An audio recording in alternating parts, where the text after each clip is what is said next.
Mga siklistas, ako nga pala si Mr. Mel Aquino at nandito tayo ngayon sa Vintage Cafe. Kasama ko po ngayon si Mr. George Jacinto of Vintage Cafe. Sir, magandang lalaki po kayo? Sabi ng nanay ko. Ayun.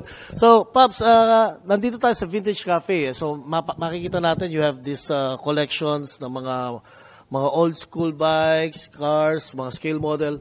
Ano ba ang Vintage Cafe para sa kaalaman ng ating mga siklistas? Dahil nauuso yung mga theme cafes ngayon, no?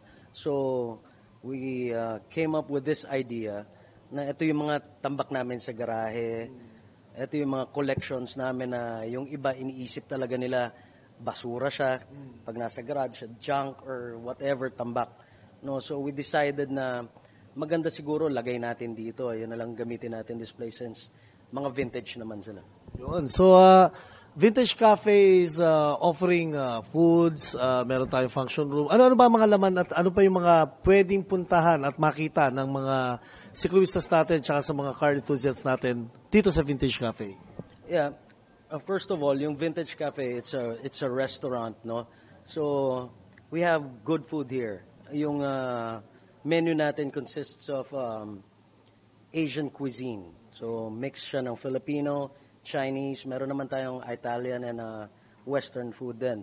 So, meron tayong vintage garden na tinatawag dun sa baba. That's where yung mga magbabarkadas and family, kumakain sila dun at saka dun din sila umiinom. We have the coffee shop downstairs and ngayon nandito tayo sa events place ng Vintage Cafe. Yeah.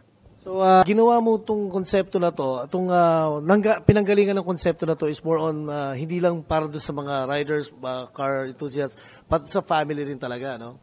Para to sa family, para kahit kanino, estudyante, bikers, collectors, enthusiasts, mga nagkukotse, mga artists, ordinaryong tao, you can come here and visit Vintage Cafe. Actually, napakaganda po ng Vintage Cafe for me kasi, for example, I'm a biker. And gusto ko maipakita sa misis ko, sa anak ko na ito yung kultura ng tatay mo, ng ganyan, kung saan tayo nanggaling. So, it's like a little museum. Why don't you invite them? Saan ba nakolocate ang Vintage Cafe? Vintage Cafe is located at Midtown Village here at Marikina City.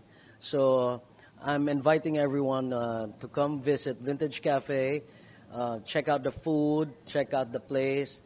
We have classic stuff here displayed every day so you can actually touch it.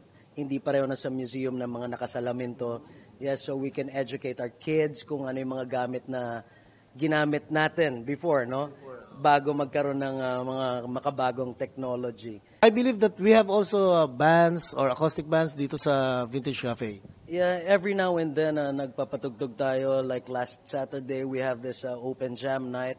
There are lots of musicians coming here to, just jam and ganyan. So soon, meron ulit tayong bagong event. Okay, so thank you very much, Mr. George Jacinto. Maraming salamat sa iyo, bro. Mr. George of Vintage Cafe. Back to you, Siklistas.